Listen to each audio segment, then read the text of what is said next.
I can't stand losing to them. And I'll tell you this much about the Jets and the Pats coming up on Sunday. If the Jets don't win, their ascension must be viewed as a stagnation. No, I'm going to tell you why. Let me just back this up for a second. No. Go ahead. It doesn't derail the progress, all right? It doesn't mean that we can't acknowledge their progress. But if you cannot beat this team, we cannot take you as seriously as we are and as ultimately as we want to. But what about must win? But do you think the player feels that way? Because I think the players, because there's so many new players on this team, and I mean for Zach Wilson, who's in his second year, or when the Brees is not playing, but the Brees Halls of the world, the Garrett Wilsons, these guys, Uzama even, he's in Cincinnati, Sauce, they're young, they come from other places.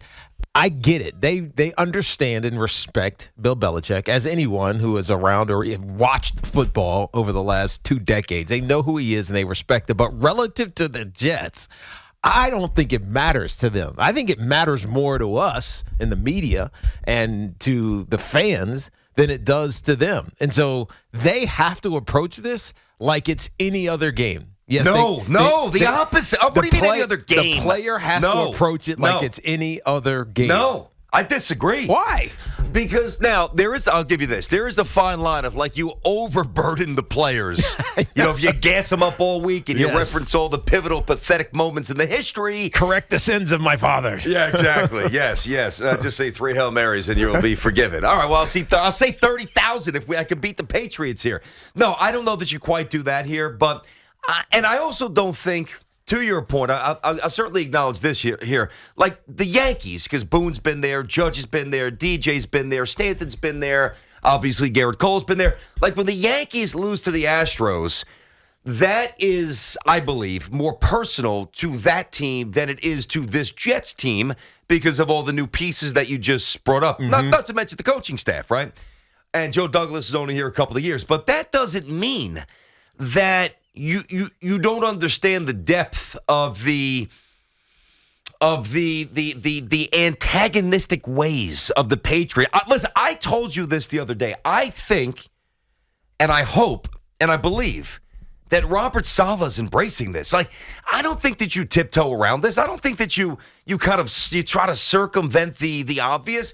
The elephant in the room is this. For all the props, for all the praise, and it's all justified. I mean, the Jets, I'm pumped, man. Sauce is great. Reed's been great. Safety's playing well. Young receivers playing well. Offensive line coaches somehow piecemeal together with 5 guys who are out a very effective running attack, okay? We all know the players. There's so many good things about the Jets, but I don't think that you look at this and say, I don't know if these guys are ready. No, you have to be ready for it. This team is inferior. And here's the other thing, too. I think. Meaning the Patriots are inferior. I don't care about the 13. Well, I mean, I do.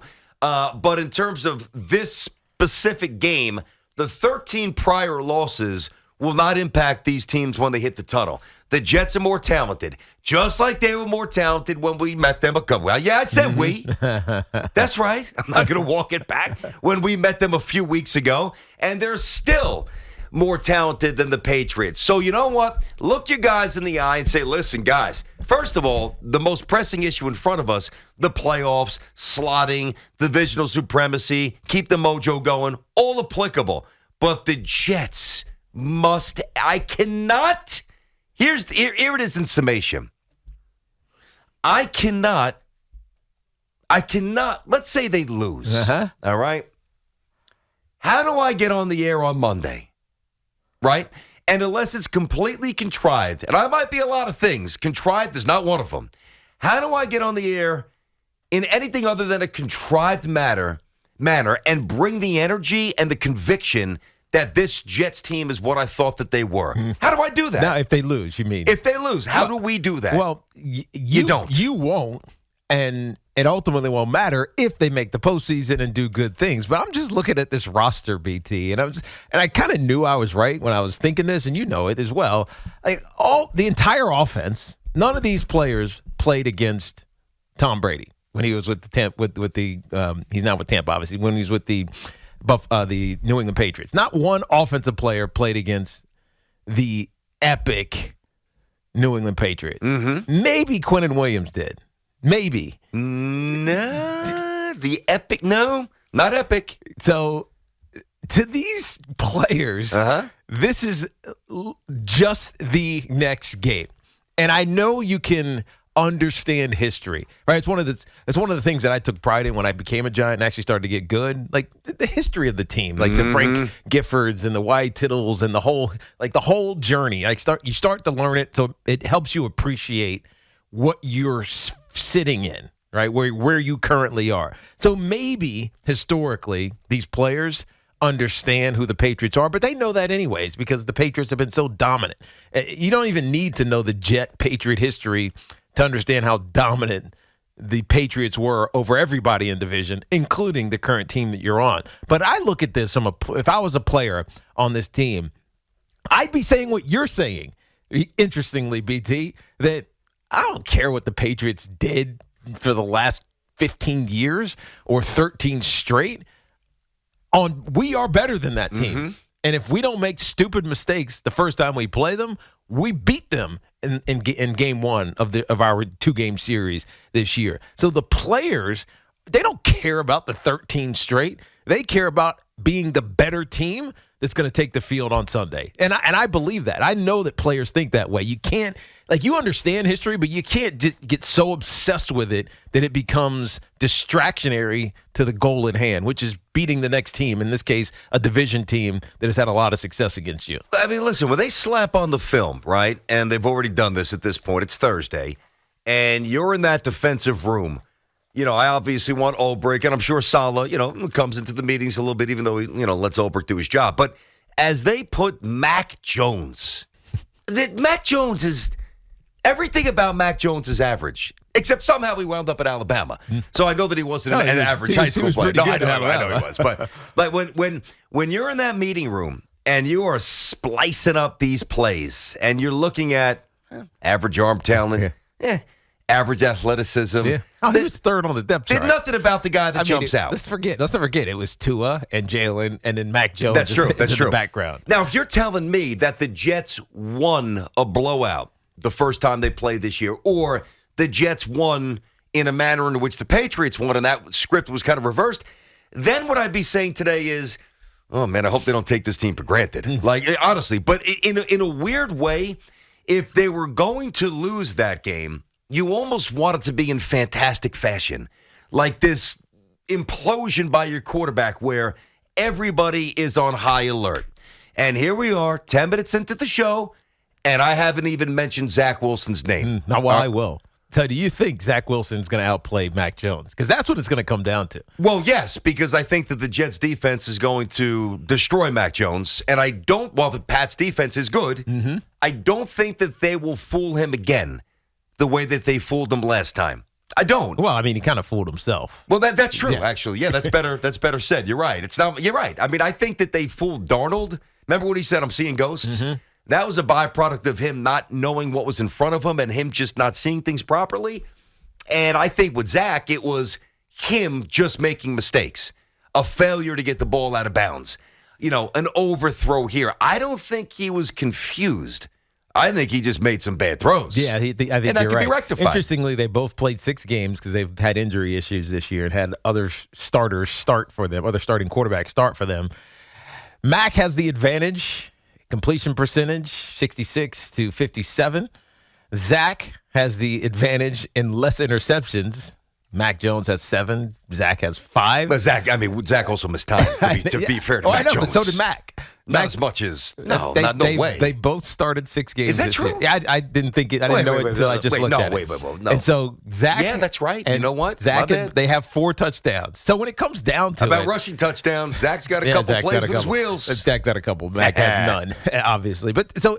Honestly, as much as we want to talk about everything else around these two teams, it's going to come down to quarterback play. Always does. It's going to come down to coaching. Which quarterback makes the least amount of mistakes, and the coaching, obviously, who sets his team up for the best position and put themselves in a chance to win. But I just can't help but look at this from the player standpoint, and the players themselves. If they were asked about it, in truth, they would say, "I don't care." This is the next team. This is not the Patriots who've dominated us for 13 straight. It's the next team, and that's all that matters. And they know, simply because of how they played against them the first time, that they can beat them. They're not even worried about history and impacting what's going to happen in the present. All right, 877-337-6666. We'll get to that little, that little Yankee Met issue that is suddenly blossoming. We'll get to that a little later. And hey, look, the Knicks are playing for their coach. Julius Randle actually dove on the floor and made a sick play, although R.J. Barrett was 0 for 9 from downtown. Listen, here's the bottom line. And I think we're kind of coming eventually. We meet at a similar point in the road, but we're coming from different cross streets. Like, I really believe, I'm telling you, I'm going to feel this way on Monday. Even if it's like a 59-yard field goal at the gun and the Patriots win and the Jets are competitive and, Zach Wilson cleans things up. If the Jets don't win, I'm not in the business. I am so far past not getting blown out, having a representative effort, not getting embarrassed, playing a four-quarter game. Nonsense. You have to win this game. And if the Jets don't win this game, their ascension stagnates. Now, that doesn't mean that at some point this season their ascension can't be, picked back up. Mm-hmm. But, how many years of torture can we take? And that is separate from how the team processes it. I'm certainly with you on that.